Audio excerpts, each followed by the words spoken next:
Olá, muito boa tarde. São 18h02 desta sexta-feira, dia 23 de março de 2021. Sexta-feira que encerra uma semana bastante pesada para o país, né, e para a nossa cidade, quando atingimos aí nacionalmente a marca oficial de mais de 300 mil mortos, né?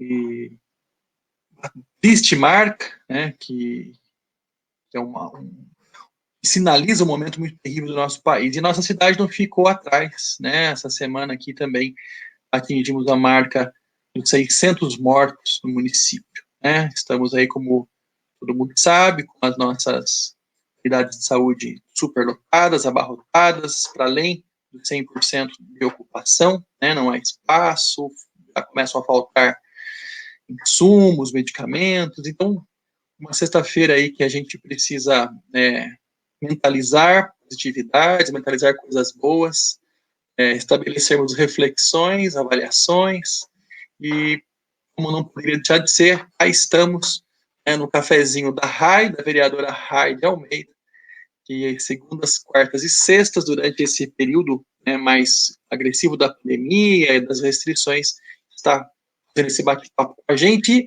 Para quem já passo a bola, né? Já saúdo aqui e já passo a palavra para você, Rai. Boa tarde. Boa tarde, Bragion, amigo querido, e boa tarde, nosso grande amigo também, professor Adelino, e que está aqui hoje conosco.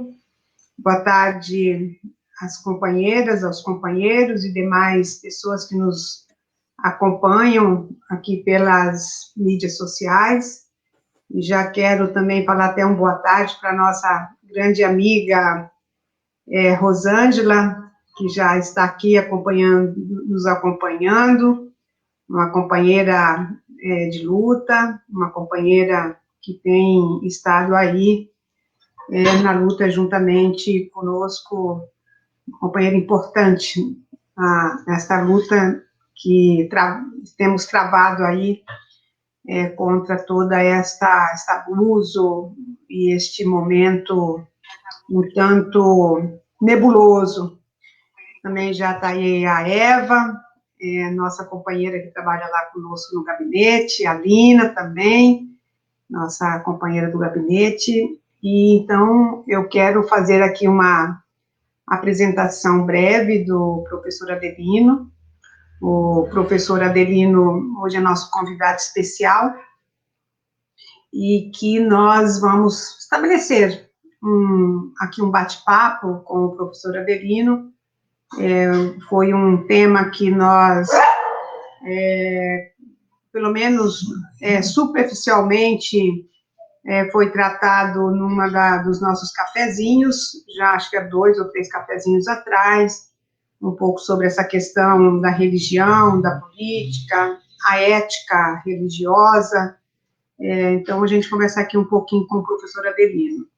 O professor Adelino ele é filósofo, teólogo, e também é professor de ética, e aqui é o nosso professor e coordenador do curso de educação em direitos humanos, aqui no Instituto Federal, e foi também o nosso candidato a prefeito pelo Partido dos Trabalhadores, e que teve um papel importantíssimo nesse momento político, que fez um bom debate sobre um novo modelo de fazer política na sociedade, e que teve uma boa adesão, e eu acredito que a partir destas eleições de 2020, o PT sai com num outro patamar. Inclusive, até mesmo a eleição desta vereadora passa por esse processo da candidatura do companheiro Adelino, que, por meio da sua candidatura, motivou muitos companheiros, companheiras, a serem candidatas, candidatos, e a somatória, né, do voto desses companheiros que se arvoraram nessa condição de ser candidatos, propiciou a eleição desta vereadora, que nós estamos lá, então, na Câmara, fazendo o debate, as discussões, contrapondo a muitas outras questões, porque a gente, tem hora que eu falo que parece que a gente está, parece não, estamos nadando contra uma maré da direita, e que Piracicaba não foge também desse momento político, dessa conjuntura bastante complicada na nossa sociedade. Seja bem-vindo, meu amigo companheiro Adelino, e aí eu já passo aí a fala para a gente dar continuidade aqui nesse bate-papo. Acho que o Alexandre, né? Comentar o Adelino e passar a palavra para ele. Seja bem-vindo, Adelino. Obrigado, Alexandre, obrigado, companheira querida Rai, não é? É um prazer poder dialogar com vocês nessa tarde. Tenho acompanhado com muita alegria, com muito entusiasmo, a iniciativa do Café com a Rai, uma iniciativa muito bacana. Quer dizer, né, democracia e mandato popular se faz assim, Rai. Com diálogo, com debate, com conversa com a população. Então, queria me colocar à disposição e agradecer pela oportunidade de estar aqui com vocês. Nós que agradecemos, né? Eu queria já retomar um pouco aí o assunto da abertura desse café, né, Rai? Ontem houve sessão camarária, né, extraoficial, 2 por sinal, né? É bacana poder explicar um pouco isso para o nosso internauta, o cafezinho. Foram 2 sessões, né? 2 sessões extras, uma sessão mais longa e uma mais curta. Né? Essa segunda sessão acontece para poder ser aprovado o projeto apresentado na primeira sessão, né? Como não se pode aprovar de única sessão, quase sempre, né? Salvo algumas exceções aí que envolvem uma questão legal e tudo mais. Então, se apresenta numa sessão e, dada emergência, se faz uma sessão mais curta para poder se aprovar, se votar o projeto. Ontem foi votado um projeto importante, né, que tem aí a ver com a questão fiscal na cidade, né, tentando, de alguma forma, encontrar caminhos para beneficiar aí um pouco a população, ou encontrar, uma palavra beneficiar não é essa, mas encontrar caminhos para tentar, de alguma forma, ajudar um pouco a população nesse momento. A Câmara, de maneira geral, parece empenhada nesse sentido, né, Rai, de tentar encontrar caminhos para enfrentar esse momento de pandemia aqui na cidade, né?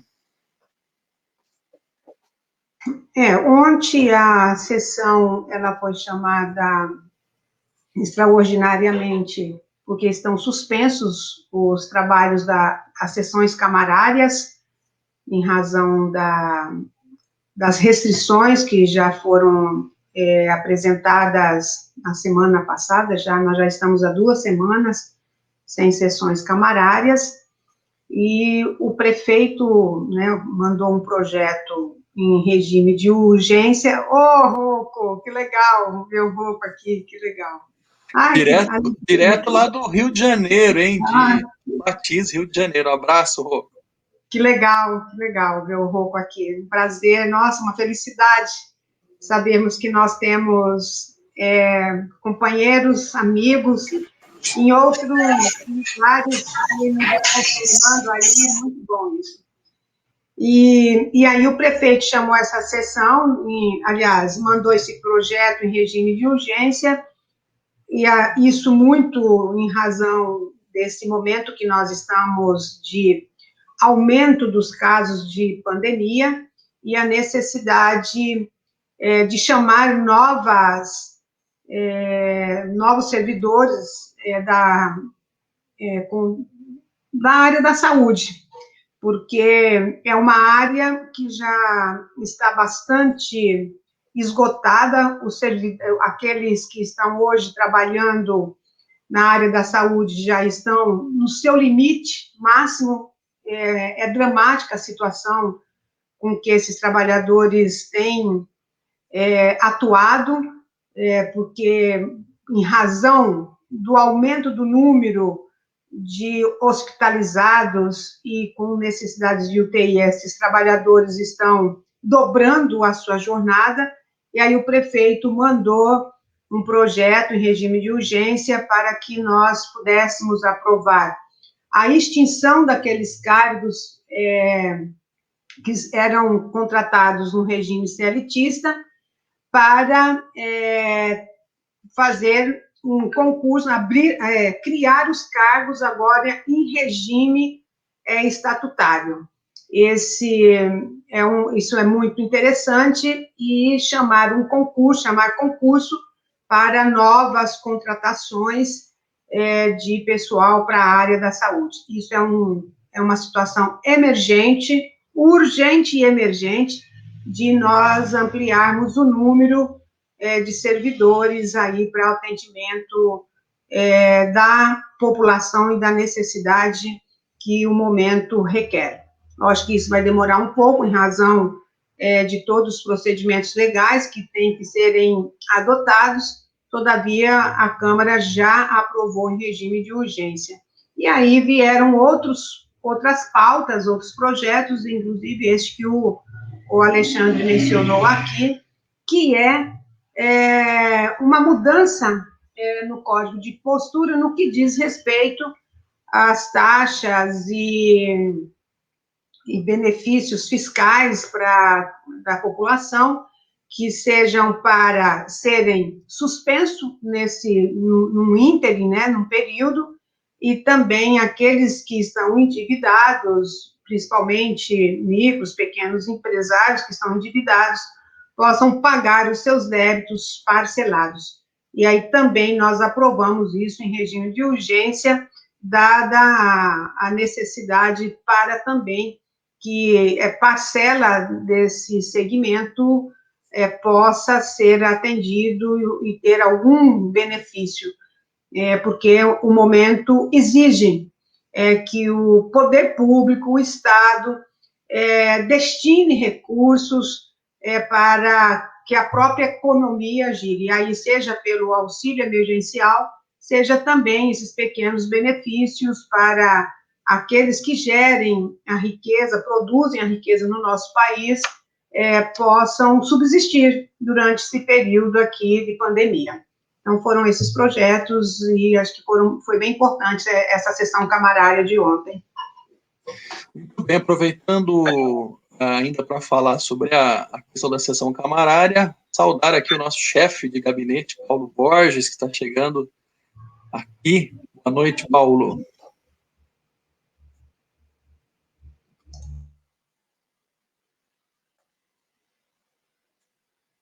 Eu abro o seu microfone aqui, peraí. Pronto, vamos lá.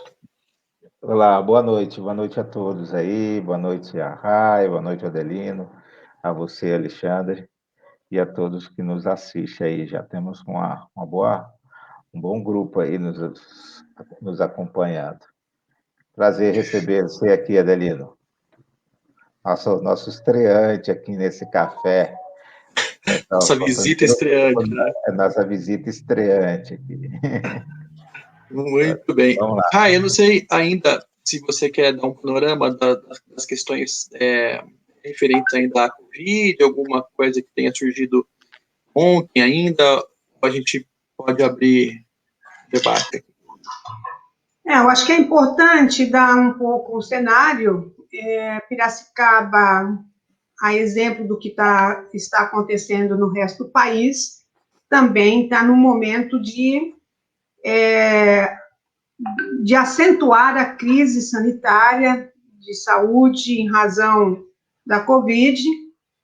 Nós estamos já hoje com 604 mortes, e os leitos, os de UTI já superaram 100%, portanto, já não tem mais leitos, e a enfermaria aí em torno de 80%, um pouco mais de 80% já também ocupados. Então, a situação é dramática, E, além disso, e já também está na iminência da falta de medicamentos, está também de outros insumos. Há uma possibilidade de não ter máscaras, não ter luvas, não ter equipamentos, porque o próprio mercado não está dando conta de produzir em tempo esses insumos de proteção àqueles que estão na linha de frente no atendimento aos casos de Covid. E também, dado o número de internados que têm estado na UTI, os médicos não têm dado conta, principalmente aqueles que precisam, que estão habilitados a aplicarem o entubamento, colocar o tubo, também, por exemplo, não está dando conta. E já está faltando anestésico para as pessoas que estão precisando ser entubadas. Então, vocês imaginem a situação em que se encontram essas pessoas e o momento dramático da saúde em Piracicaba, mas isso também em outros lugares do país. E, enquanto isso, o presidente da República desdenhando e ainda fazendo piadas com a vida. Então, assim, é uma situação bem delicada. Em razão deste quadro aqui em Piracicaba, o prefeito recebeu um apelo por parte dos profissionais da saúde para que tomasse medidas mais duras e severas com vistas a reduzir, restringir a circulação da população. E aí, por isso, que ele não está chamando de lockdown, mas está chamando de travão. E aí nós, a partir de amanhã, teremos, então, restrições mais severas para que nós reduzamos o número de contaminação e redução também das demandas por leitos, porque se não tivermos isso, nós vamos chegar a uma situação mesmo de caos. E já tem uma situação bastante dramática, mas pode piorar ainda mais. Em contrapartida a isso, nós temos ainda uma parcela da sociedade contra as restrições. Ontem mesmo, rapidamente, tive uma conversa com o prefeito está sofrendo todo tipo de ameaça, chantagem, pressões para que não aconteça o lockdown, e uma movimentação por parte de um segmento da sociedade para desobediência ao cumprimento dessas medidas. Essa é uma situação bastante complicada. E aí, fora isso, manifestações, por exemplo, como da Érica Gorga, fazendo vou falar, apologia à morte. É isso que nós podemos dizer quando faz críticas ao prefeito Edinho, dizendo que as medidas adotadas pelo Edinho não tiveram resultados positivos, e também condenando as medidas que estão sendo adotadas pelo prefeito neste momento. Nós fizemos uma resposta a essa manifestação por parte da Érica Gorga, e também ontem na Câmara nós fizemos uma fala também condenando essa prática negacionista e defendendo a vida. E fora isso, hoje também nós fizemos toda uma análise desse quadro e saiu um artigo nosso na Tribuna Popular. Então, eu acho que nós precisamos, aqui eu acho que a gente está fazendo essa conversa, e é importante nós fazermos um apelo para que a população possa aderir às restrições, às medidas, porque essas medidas são as que vão salvar vidas. Tem uma campanha, uma campanha institucional já rodando, né, que está sendo veiculada nas mídias sociais, e que nós precisamos fazer mesmo essa sensibilização da população para que elas possam aderir a essas medidas e nós tenhamos uma redução do número de contaminação e, com isso, ter uma folga nos hospitais, porque a situação não é tranquila, não é tranquila. Acho que é isso. Se vocês quiserem complementar. Não, só a Alexandre está sem som, está sem o microfone fechado. Desculpa, passando a bola para você e sem som. Não, então, eu vou só já provocar o nosso convidado já nessa linha, né? A Rai já deu um cenário local e nacional, né? A gente vê que nós estamos hoje num confronto, né, de valores constitucionais, de valores sociais, de valores humanos, né, muito fortemente, né, na nossa sociedade aqui e no geral, né, valores que estão sendo postos em discussão, né, da liberdade, da vida, né, e que tudo isso puxa, ainda mais num país numa sociedade que se diz majoritariamente cristã, né, então, provocar aí um presidente da República que se elegeu, muitas das vezes mencionando um posicionamento cristão, né? Apoio efusivo de igrejas e de lideranças religiosas. Que ética cristã é essa que a vida fica secundarizada, fica naturalizando o sofrimento e a morte? Como é que a gente pode entender esse cenário? O que está acontecendo? Nosso mundo tá pirado? A palavra é sua, Adelino. Muito bem, Paulo, uma boa tarde, não é? Nós ouvimos aqui as ações da vereadora Rai, atuações importantes, e você traz um tema que eu diria que é central para entendermos a política que está em curso no país. Hoje nós registramos o número recorde, é sempre um recorde macabro, né, de 3.650 mortes marcado o dia, né, em 24 horas de contagem, sem considerar os dados do Ceará. Então, certamente estamos batendo no número de quase 4.000 a 5.000 mortes por dia.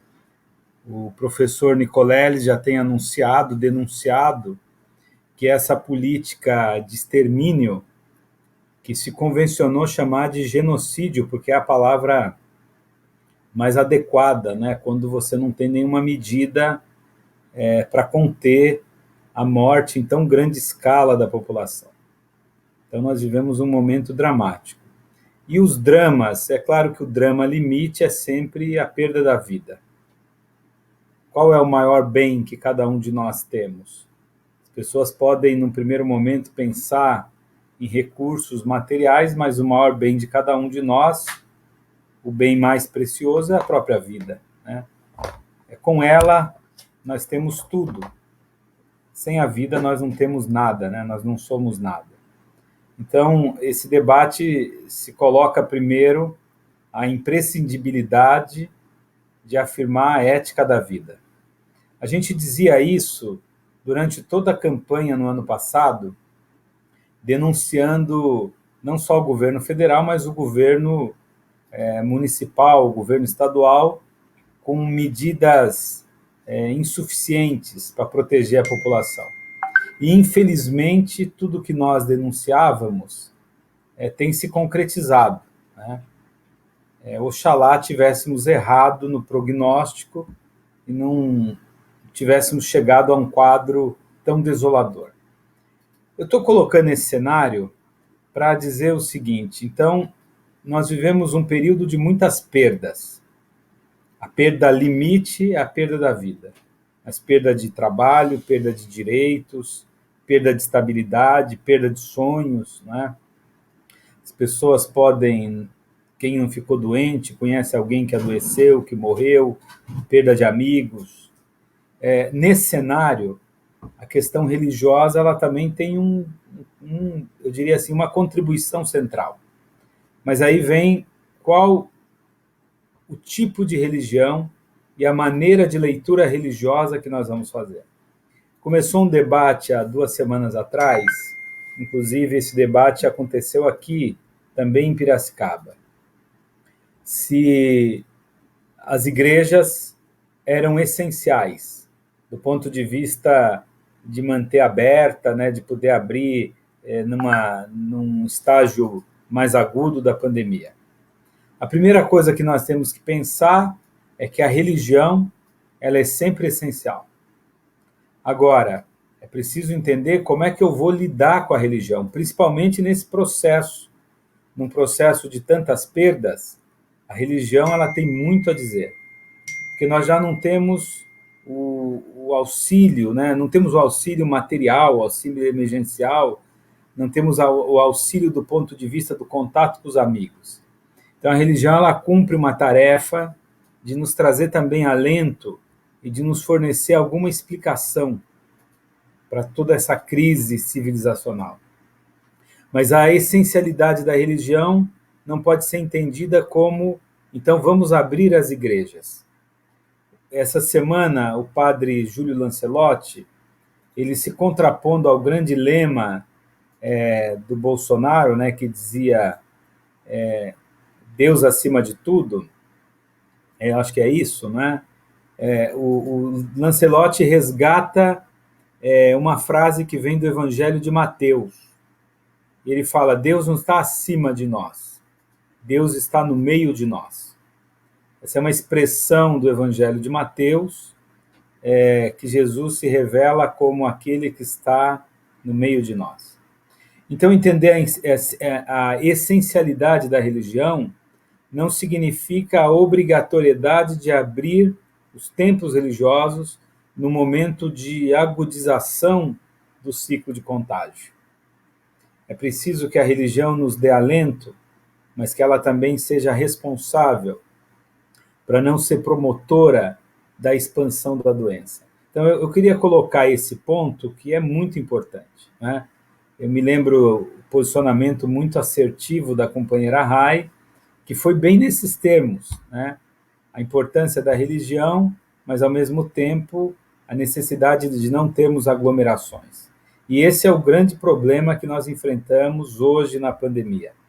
Criamos, por conta de uma mentalidade que se foi passada, a ideia de que o isolamento iria quebrar a economia, que não é necessário tanto isolamento, que a pandemia era uma doença com uma taxa menor de letalidade. E agora nós vivemos no Brasil aquilo que só foi vivido em certo sentido, talvez na Itália, lá no começo, há 1 ano atrás. Tínhamos todas as condições de enfrentar essa pandemia num outro nível e com conhecimento acumulado, né? E fomos incapazes, enquanto sociedade.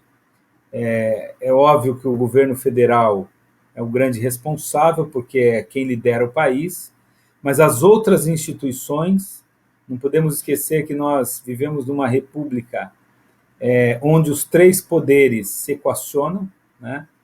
E os 3 poderes precisam se respeitar e se pronunciar. O Bolsonaro só foi tão longe porque os demais poderes permitiram que ele fosse tão longe. Esse é um problema da nossa forma de organização, de um presidencialismo absolutista quase, né? Agora, o outro ponto que eu queria colocar, o Paulo, muito rapidamente, Paulo, o Paulo chama a atenção que esse governo ele foi eleito a partir de um discurso cristão. Aliás, trouxe no lema o tema de Deus acima de tudo. mais tem práticas que vão flertando com princípios totalmente avessos ao cristianismo. Essa semana, a denúncia do assessor da presidência com gestos que remetem à supremacia branca. Mas, independente daquele gesto ou não, uma política econômica bastante dura, né? No momento que a população passa fome, nós temos um governo que tem insistido numa política econômica de privatizar e de fazer chantagem para dar o auxílio emergencial. Então, nós vemos uma crise civilizacional, uma crise humanitária terrível no país. E isso diz muito sobre uma visão equivocada do que é o cristianismo. Eu vou parar por aqui, mas só para provocar, Paulo, eu vou dizer o seguinte: esse governo, em nome do discurso cristão, eu escrevi um texto sobre isso, já tem mais ou menos 2 anos atrás, assim que o governo foi eleito. Esse governo, ele ataca o cristianismo por dentro. E esse ataque ao cristianismo é um ataque covarde, porque é como se eu, que sou teólogo, que falo a partir do cristianismo, usasse do meu lugar para destruir aquilo que as pessoas estão atentas a ouvir. Então, as pessoas acorreram, né, e aclamaram esse governo a partir de uma visão que ele apresentava, obviamente que é uma visão equivocada, mas falava em nome de um cristianismo, e quando ele fala em nome do cristianismo e os cristãos fazem coro àquilo que ele promete, ele vai destruindo o cristianismo por dentro. E isso é muito difícil do ponto de vista do que o cristianismo representa enquanto base, enquanto projeto civilizacional. Então, só para terminar, o grupo que alavanca esse governo, do ponto de vista religioso, é o grupo fundamentalista, que está no nível de uma visão fanática, né? Que não tem nenhum respaldo com a mais profunda, com a mais rica, com a mais dinâmica e com a mais bela tradição do cristianismo. Muito bem, não sei se a Rai ou o Paulo gostariam de comentar. Eu quero, na verdade, Alexandre, fazer eu quero fazer uma consideração, mas eu quero voltar uma pergunta para o Adelino, porque o que acho que o Adelino traz uma discussão que é a questão da essencialidade da religião, que essa é importante.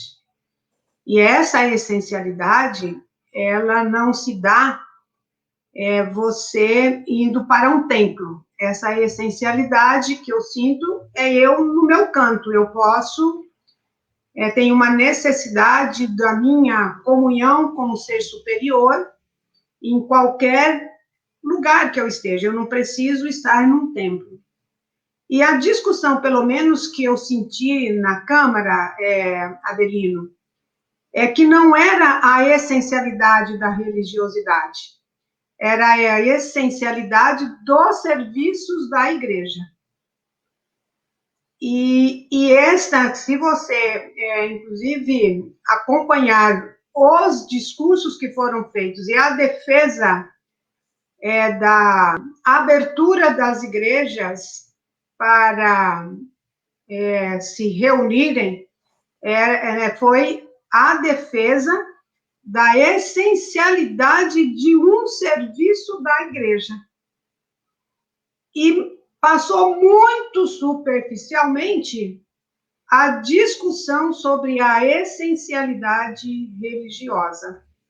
Eu acredito que isso deva ter uma discussão de fundo nessa dicotomia entre a essencialidade religiosa e a essencialidade dos serviços da igreja.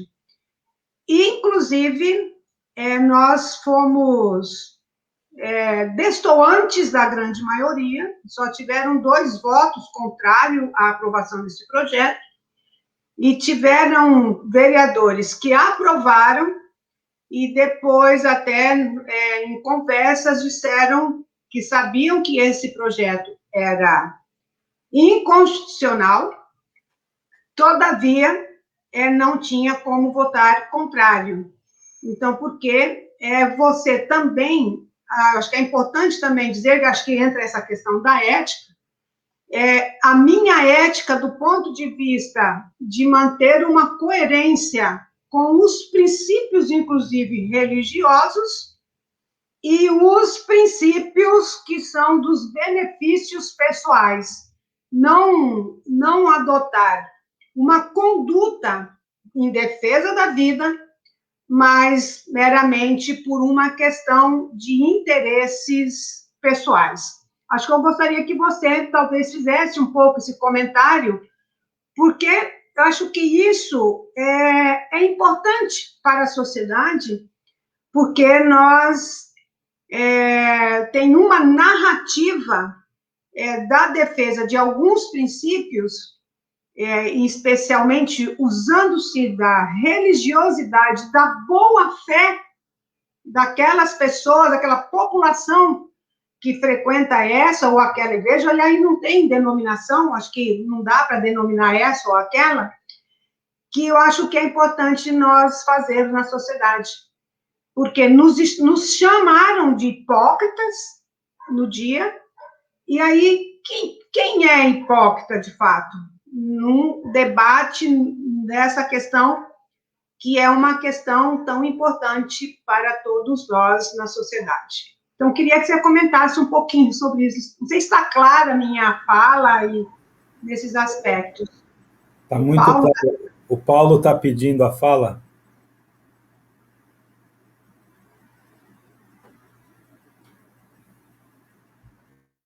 O Paulo está sem som.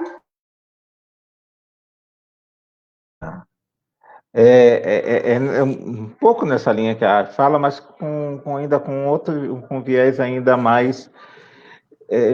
Me preocupa ainda, ou me angustia um pouco, né? Verificar que está tendo uma dificuldade na nossa sociedade nessa questão ética em relação à própria vida, né? Porque nessas igrejas, muitas coisas, a gente tem uma cena que roda a rede ainda do tempo de campanha, das pessoas num templo fazendo gestos de como fosse arma, né? Ao invés de voltar-se para uns gestos religiosos e atitudes religiosas, apontava para a arma que mata, a arma que tira a vida, né?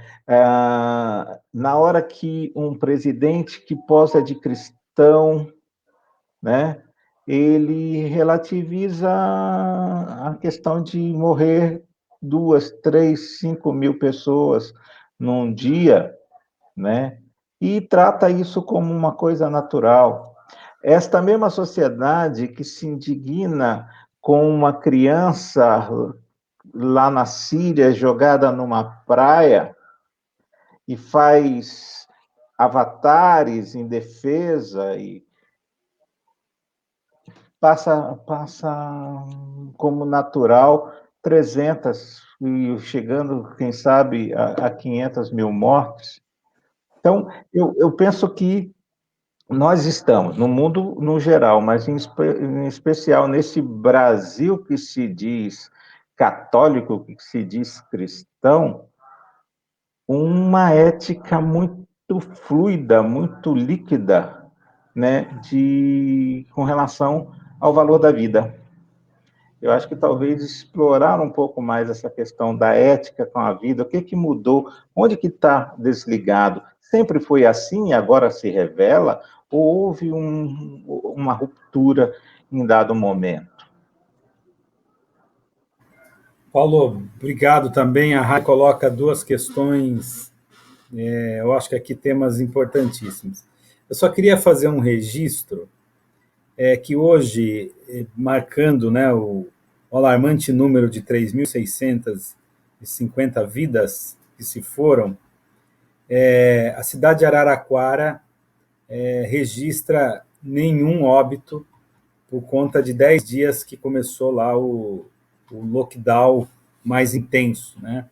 Mas o registro é porque o G1 faz essa notícia, e fala: Araraquara, que implantou confinamento radical de 10 dias, vai na contramão do estado de São Paulo e não registra nenhuma morte por Covid em 24 horas. Só que o portal da Globo não registra que o prefeito de Araraquara é o nosso companheiro, nosso amigo Edinho Silva, né, do Partido dos Trabalhadores. É importante fazer esse registro, e o Edinho tem aí apontado, inclusive a nível nacional, exemplo nacional de enfrentamento ao Covid. Eu queria fazer esse registro e voltar agora ao tema. Primeiro, dizer o seguinte, Rai e Paulo: o tema da violência não é um tema estranho às religiões. A questão é, a religião, ela sempre esteve associada, as pessoas vão estranhar o que eu estou dizendo, né, à violência. Esse é um trabalho, inclusive, de estudo de um pensador francês chamado René Girard, que trabalha a questão da religião e violência, o sagrado e a violência.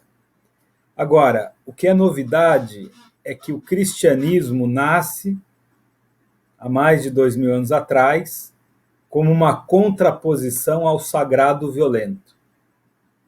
Então, a gente poderia pensar que o que se coloca com as pessoas que fazem armas, né, dentro de uma igreja, dentro de um templo, é a desconstrução do que foi o projeto cristão, que se contrapôs a um sagrado que se manifestava como pura violência.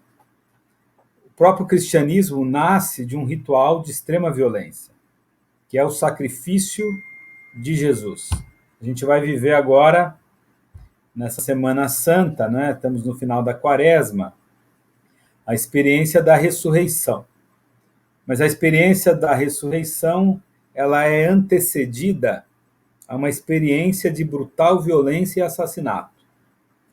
Mas o cristianismo, ele rompe com essa violência originária, e aquele que é covardemente assassinado se revela como o príncipe da paz. Esse é um ponto fundamental. Então, a gente poderia começar essa discussão sobre essa maneira de anunciar a religião, dada pelo bolsonarismo ou por alguns grupos, né, mais fundamentalistas, demonstrando o quanto esses grupos estão fora de uma visão coerente com a mensagem cristã. Eles voltam à religião primitiva, a religião do sacrifício e a religião que cultua símbolos de morte. O cristianismo, por excelência, passa a cultuar sempre símbolos de vida. Qual é a primeira representação da comunidade cristã? É a representação do pastor com a ovelha nas costas, que vem da parábola, né, que o pastor perde uma ovelha, tem 100 ovelhas, uma se desgarra, e ele sai em busca dessa uma ovelha. Isso mostra o símbolo também, tem aqui uma outra representação do pastor e a ideia da liderança, que é o que nos falta hoje. Essa liderança que é capaz de se dedicar ao extremo para salvar a vida de uma única ovelha. Essa imagem do pastor e da ovelha é a imagem mais remota da representação do cristianismo. Depois nós vamos ter a imagem do peixe, que quer dizer Cristo, depois a imagem da baleia, pela analogia a passagem, não é? A passagem da baleia, que está no ventre da baleia, e ali ele ressuscita, essa experiência do ventre da baleia como ressurreição, e Jesus que esteve no ventre da terra. Eu quero só ressaltar que na tradição cristã, os símbolos são sempre símbolos relacionados à vitalidade, à força vital, nunca a morte. Alguém pode objetar, e a cruz? A cruz é um instrumento de morte, mas ela é depois transmutada para representar instrumento de vida e doação, de entrega. Então, até a cruz passa a ter um sentido de instrumento de ressurreição. Por isso que a nossa querida, apareceu alguém aqui, né, a Diana, ela escreveu que o que se tem hoje é idolatria, né? É uma idolatria, é uma deturpação do sentido do sagrado. Eu queria só, ainda tentando responder, e sem muita teologia, mas voltar à questão que a Rai colocou. Veja, Rai, numa situação tão complexa como essa que nós vivemos, de tanto abandono, nós somos amigos, nós aqui, sou amigo do Alexandre, estou sem ver o Alexandre, eu acho que presencialmente tem uns 2 anos já, quase, né, Alexandre? Começou a pandemia, não nos encontramos mais, na eleição muito rapidamente, nós temos muitas carências, é um momento muito complexo.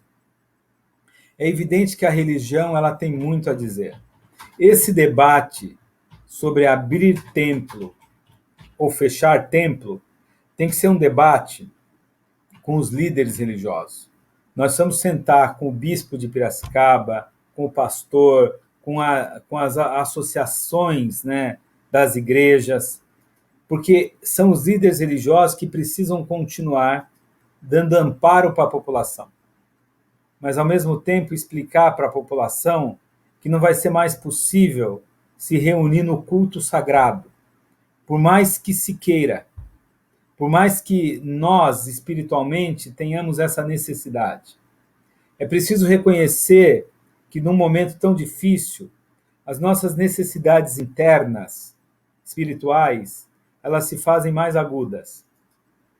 Então, quem vai explicar para a população que a vereadora, que a Câmara de Vereadores vai determinar por uma decisão racional e técnica que a igreja não pode se reunir? É o pastor, é o padre, é a liderança religiosa, né? Agora, não se reunir para culto não significa deixar de dar o amparo espiritual. Eu tenho muitos amigos padres em Piracicaba que intensificaram atividades de ligar para os seus paroquianos, para a comunidade que ele é responsável, que intensificaram a atividade de fazer reuniões virtuais.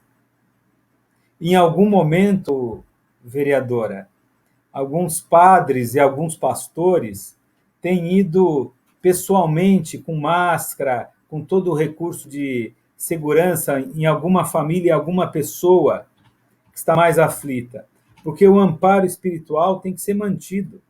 Mas as igrejas, do ponto de vista da reunião do culto, elas precisam ser fechadas. Eu quero usar uma analogia com a vereadora, que é uma pessoa tão sensível.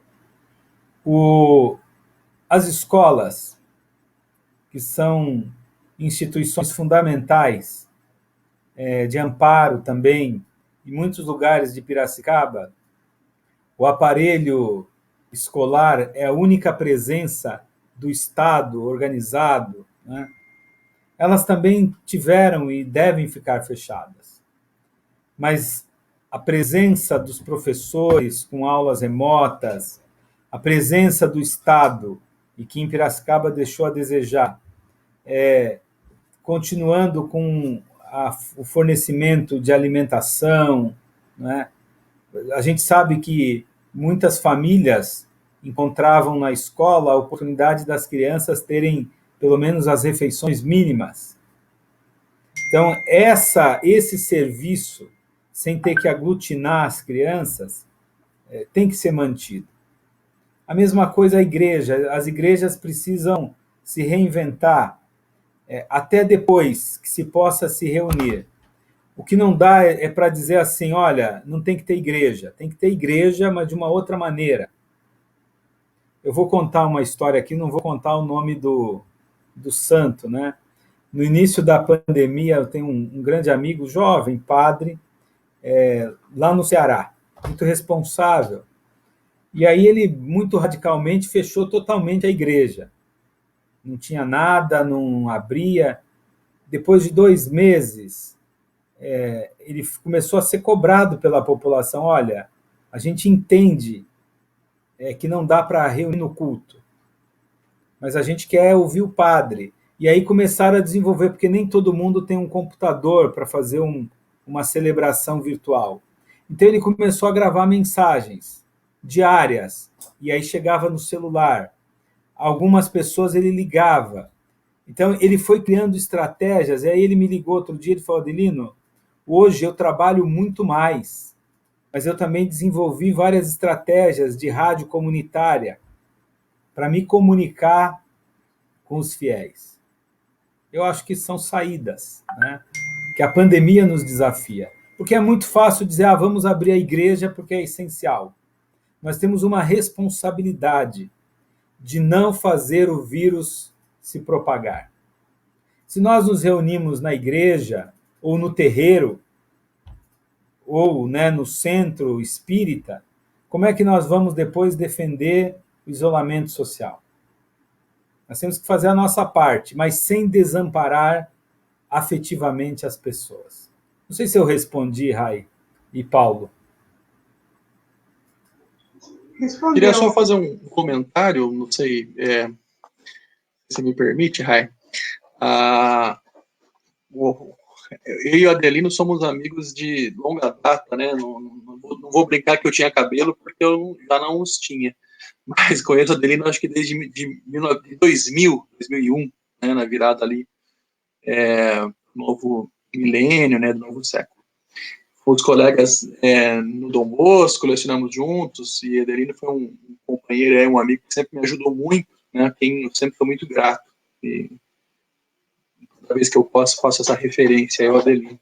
E eu tive a oportunidade de estar na campanha, né, com a Adelino, no finalzinho dela, e já em outros momentos conversar com o professor Adelino, em debates, né, tínhamos um evento lá na Bauhaus, que era o Filosofia e Arte, né, provocações com vinho, e a gente conversava muito, debatia, e é muito da minha característica, eu sempre gosto de discordar para poder haver debate.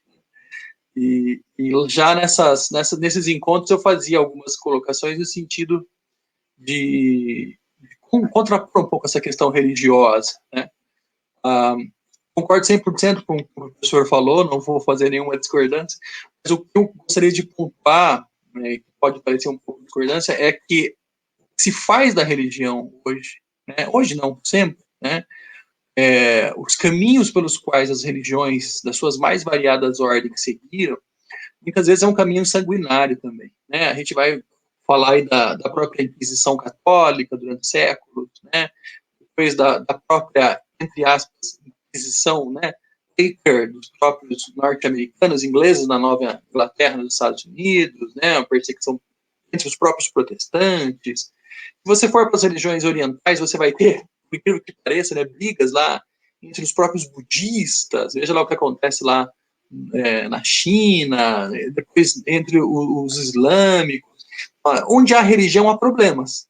A gente tem que entender isso também, que muitas das guerras que existem no mundo são frutos de religiões. Né? Eu acho que a gente não pode pensar que a religião, não a essência, mas o fiel, né? Ele interpreta aquilo, a sua livre vontade, e aí é o ponto que eu queria, muitas vezes ele é induzido a pensar assim. O que muito me incomoda, pensando no hoje especificamente, é que muitos líderes religiosos, e eu não me refiro apenas aos evangélicos, não, tá? Católicos, padres, líderes espíritas, eu não vou citar o nome para não ser deselegante, mas há um grande líder espírita hoje, que é uma figura apontada como um sucessor do próprio Chico Xavier, né? Que disse que o Moro era lá, né, um reencarnado, enfim. Então, assim, como é que as religiões interferem no dia a dia? E aí eu encerro a minha fala lamentando que as igrejas, né, por meio do WhatsApp, por meio das suas pregações, e aí eu faço a referência a igrejas X, né, todas elas, mais determinados grupos, fazem uma apologia ao não combate ao coronavírus, né? dizem para não usar máscara, né, que Deus protege, isso é coisa do diabo.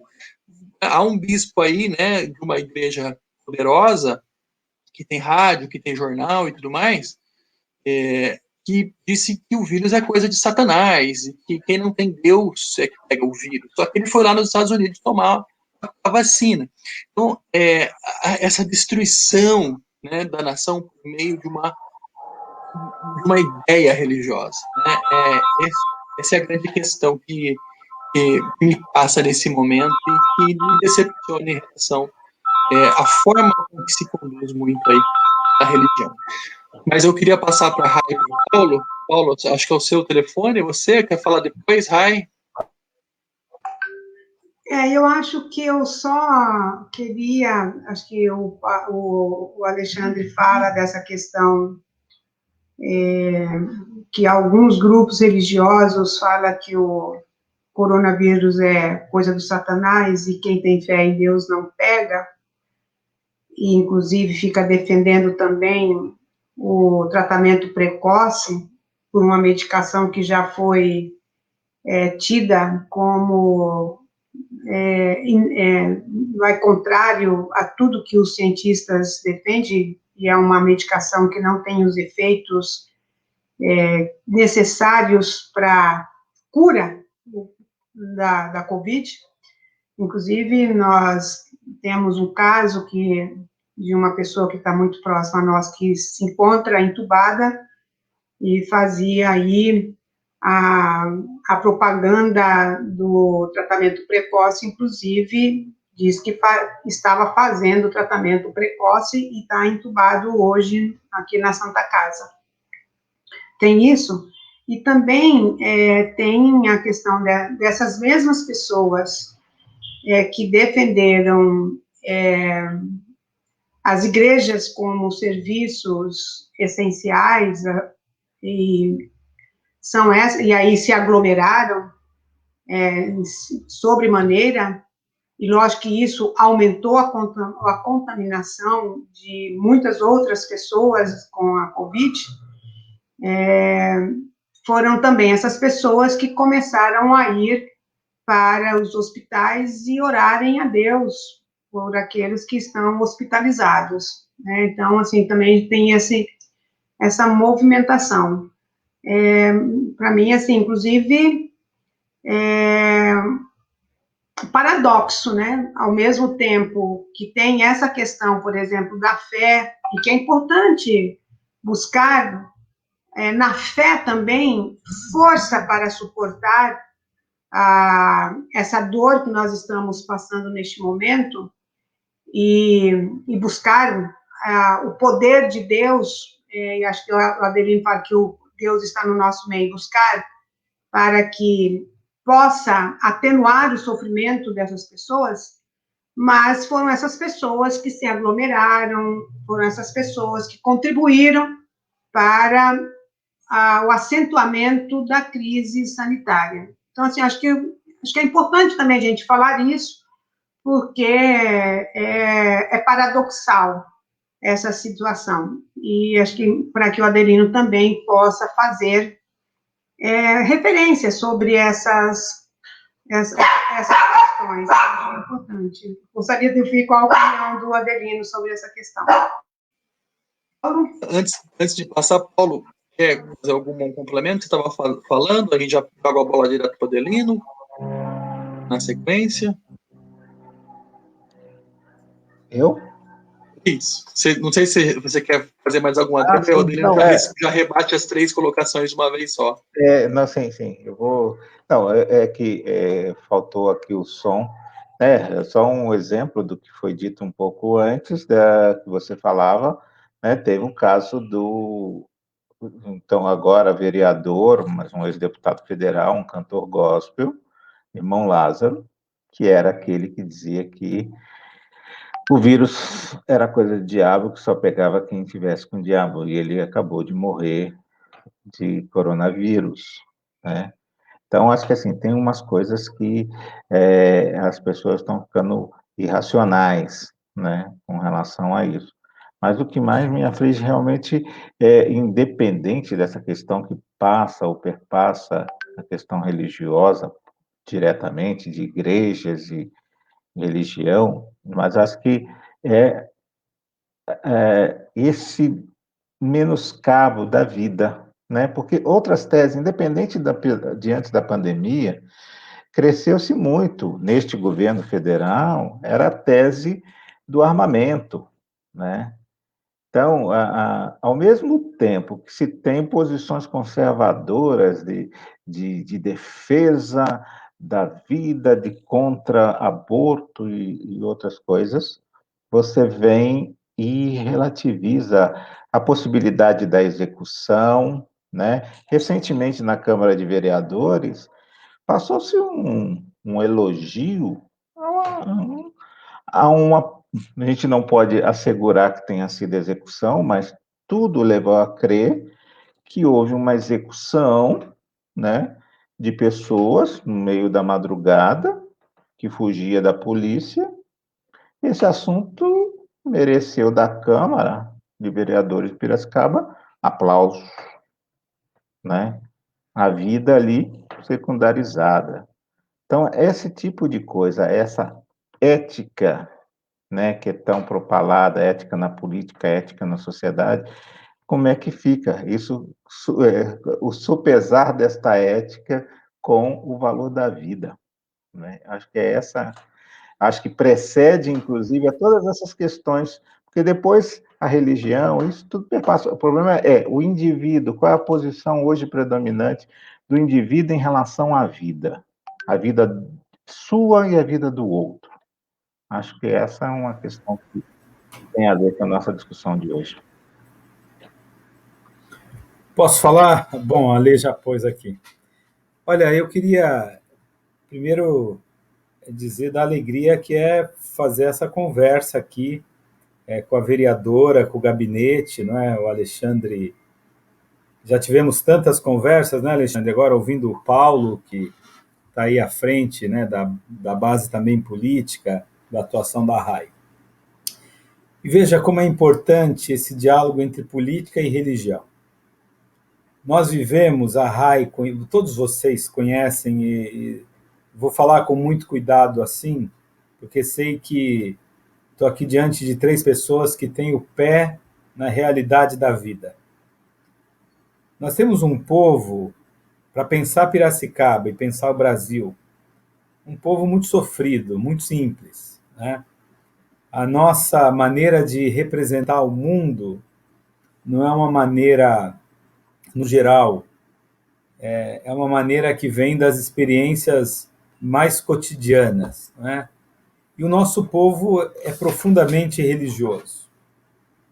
Então nós precisamos dialogar com a população de Piracicaba, que tem uma base nordestina muito forte, mesmo quando a gente pensa, né, naquela população que veio como no processo de imigração italiana, também uma base católica aí, né, muito forte.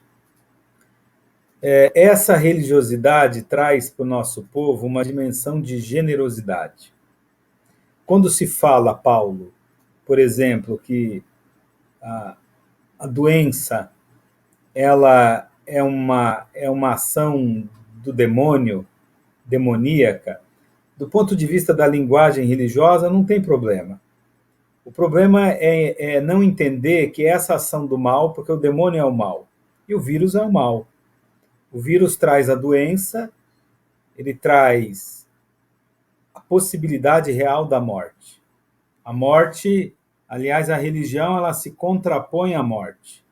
Ela é a esperança, não é? Ela religa, ela impulsiona, ela ressuscita. Então o vírus, ele é a personificação do mal. O problema é não entender que esse mal, ele tem um caráter histórico. Ele tem uma dimensão biológica.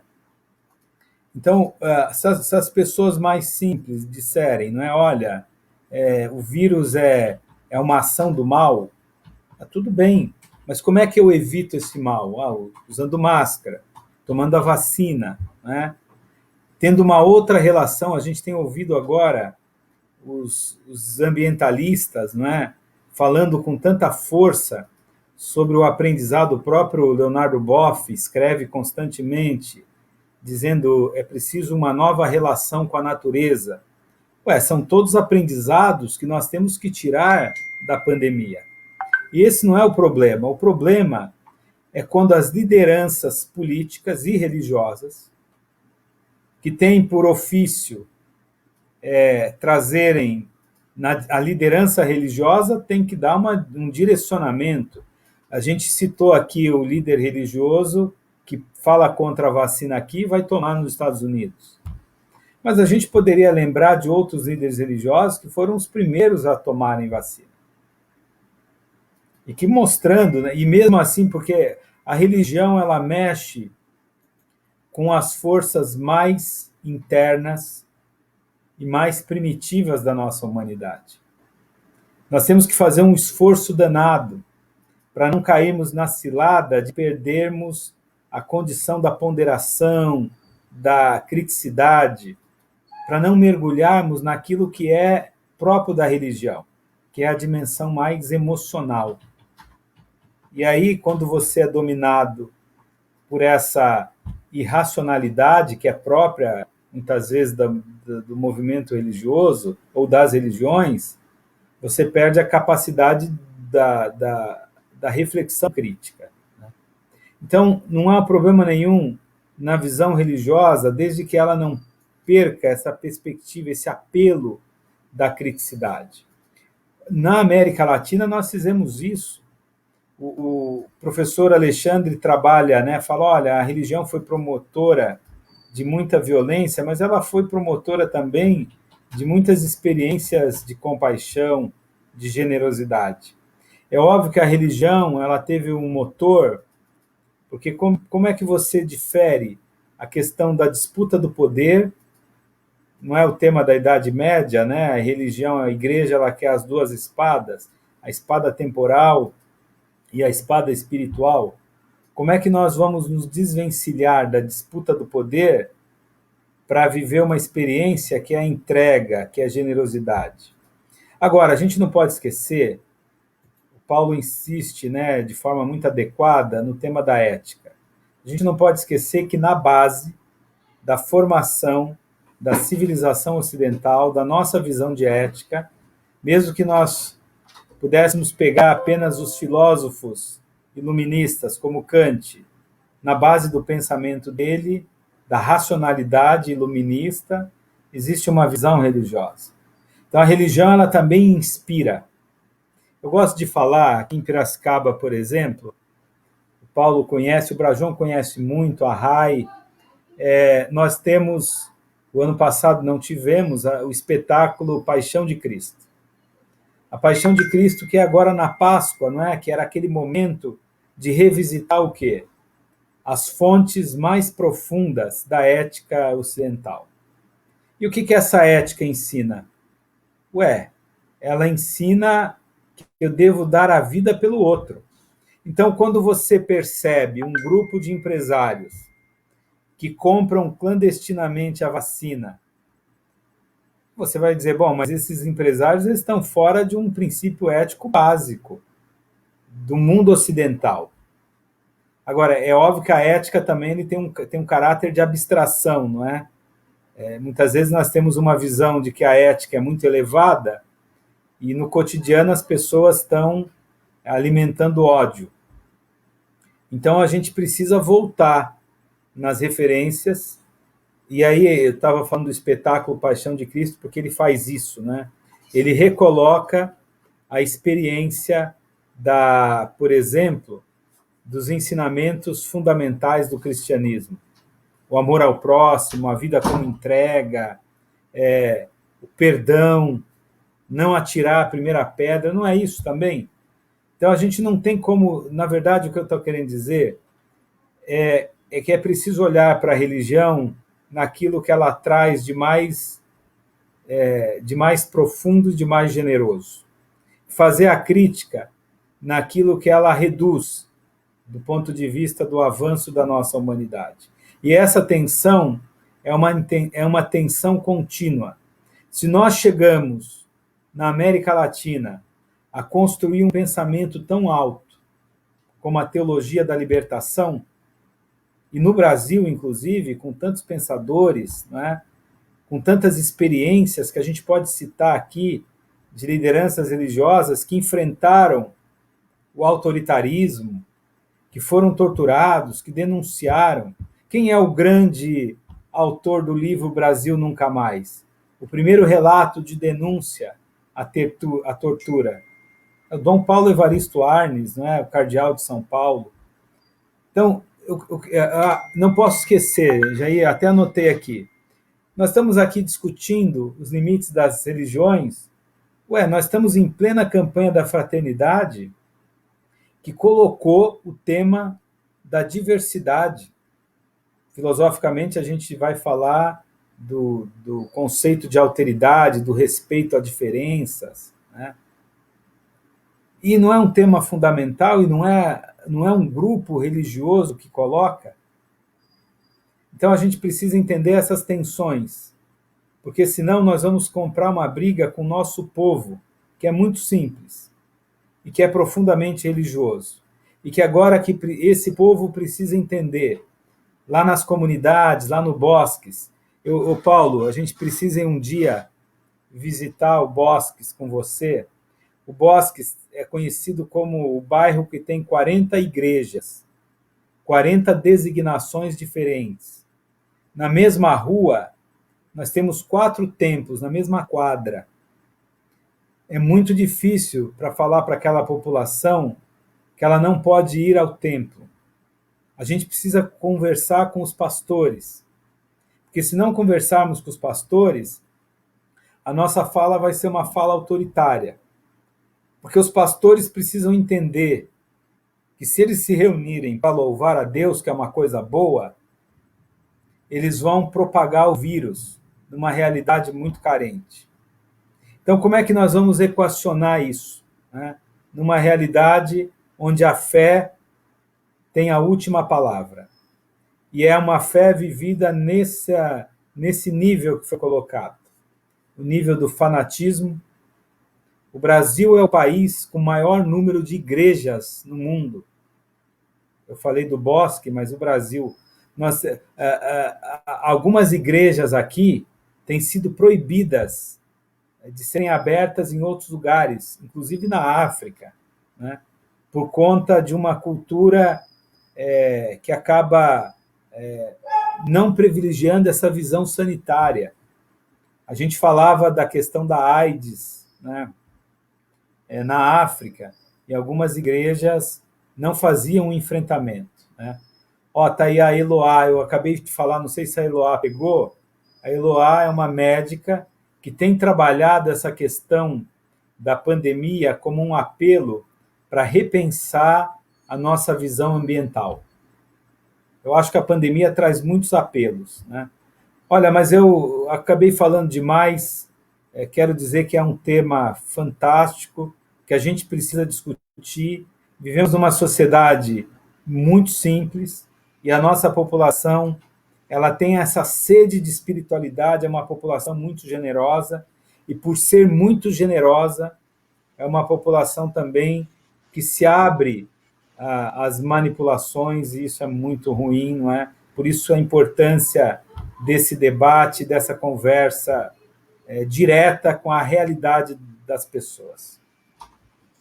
Muito bem, eu queria fazer uma referência aqui, antes de passar a bola para Rai e Paulo, aos comentários que são um pouco maiores, né? Os comentários menores a gente joga na tela e os maiores a gente não consegue colocar, então eles acabam encobrindo quem está falando. Então, assim, eu queria só puxar aqui alguns comentários, muito rapidamente, não vou conseguir puxar todos, Adelino, Rai e Paulo, mas só para registrar aqui, né? Por exemplo, começando de baixo para cima, o Camilo Irineu Quartarolo diz lá assim: religião é um assunto difícil, tanto que já me disseram que o único cristão foi Jesus de Nazaré e não Pedro Casaldáliga, né? Diz que a teologia não é fé. Eu penso que seja uma atitude profundamente humana, entretanto, as instituições e interpretações trazem fundamentalismos bíblicos e políticos. Reinaldo Andrade diz lá, elite sempre esteve presente na Igreja Católica e evangélicos para desvirtuar as ideias de liberdade e mudanças. Política e religiosos, no momento de hoje, carismáticos são a maioria das elites, deturpados ainda, apoiam a política atual. No anterior tínhamos as SEBs, as comunidades eclesiais de base, que mudaram os pensamentos da espiritualidade do povo. Precisamos de luz para clarear nossos pensamentos. A Diana diz lá, Diana Cidinha Mariana, que eu dando um abraço, foi minha ex, foi minha aluna há muito tempo, né, Diana? Há muito tempo, há muitos anos. A realidade é que a miséria humana está cada vez mais explícita, principalmente em momentos de crise. Ela se manifesta com potência. Qualquer ídolo se torna modelo para seus seguidores. Em um mundo cada vez mais movido pela mídia, os holofotes podem evidenciar um modelo nem sempre positivo a ser seguido. Porém, a busca hoje é por evidência, seja ela positiva ou não. A moda pega, se essa é a educação que temos por aqui. Condicionamento.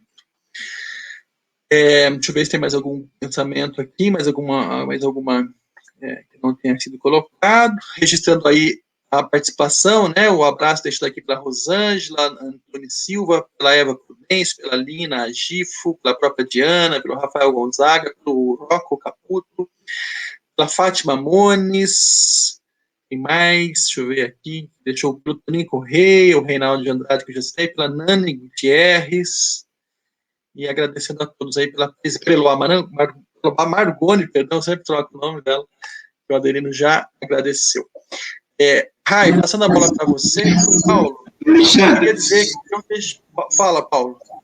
Não, só tem uma pergunta que, embora não esteja no tema específico, mas acho que é uma boa deixa para a Rai depois tocar no encerramento, para registrar já, que é da Rosângela Antônio Silva.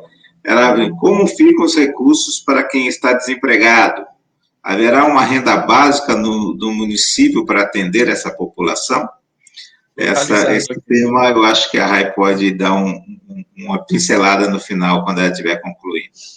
Muito bem. Só avisar, Rai, que nós baixamos aqui, agradecendo a Lina Gifo, que fez isso correndo para a gente, o videozinho da campanha que está sendo feita pela Prefeitura para o Fique em Casa. Se você achar por bem, nós colocamos no ar aqui, antes do final. Sim. Eu acho que eu quero que passemos a campanha, essa campanha que ela é extremamente importante, mas depois também que eu der um informe. Primeiro, assim, eu quero, antes de falar, encerrar, dizer que enquanto nós estamos fazendo esse debate, esse bate-papo, acho que não é um debate, nós estamos fazendo aqui um bom diálogo e de aprendizado, né? Eu acho que é nesse sentido, é que nós possamos tirar lições desse bate-papo para contribuir com a nossa militância nos diferentes espaços e entender toda essa questão que está posta e que o professor Adelino, trouxe com tamanha qualidade esse bate-papo, dessas questões das religiões, da religiosidade, da espiritualidade, da violência, mas também do ato do amor, da solidariedade, e de você viver esta cristandade de uma forma a nos elevarmos do ponto de vista de ser humano na sociedade. Então, acho que, para mim, isso é o que fica uma lição, porque acho que a gente precisa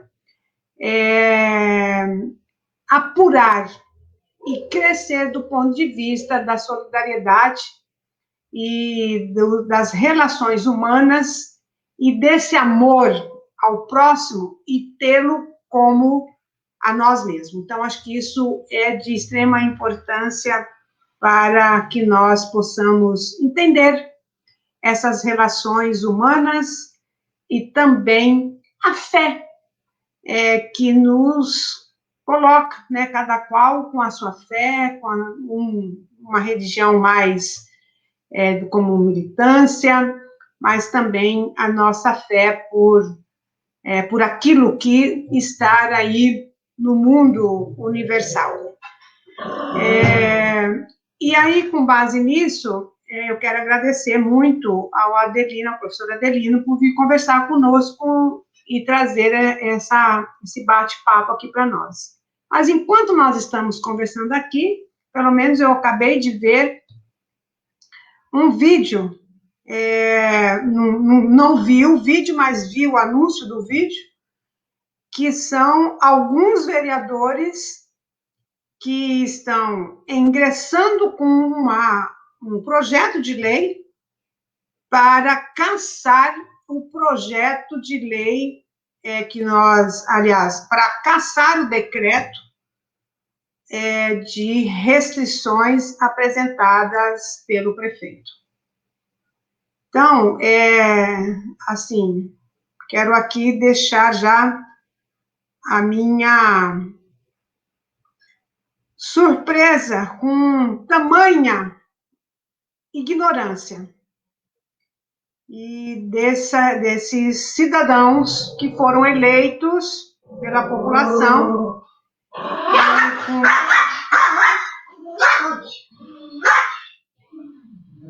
e eu acho que lamentar já aqui de plano a ação desses vereadores. Lógico que isso muito provavelmente vai vir para casa, para que nós façamos a discussão e a aprovação ou a rejeição, que eu espero que esses vereadores sejam iluminados para que tenham uma posição de defesa da vida, que é isso que nós estamos fazendo aqui nesse bate-papo. Esse bate-papo não é senão fruto de todas as discussões que nós temos feito ao longo desde o início da pandemia, que é a necessidade de termos medidas de proteção à vida. Porque se o presidente Bolsonaro tivesse cumprido a tarefa lá em março do ano passado, que acho que é preciso registrar isso, nós não estaríamos nessa situação que estamos hoje.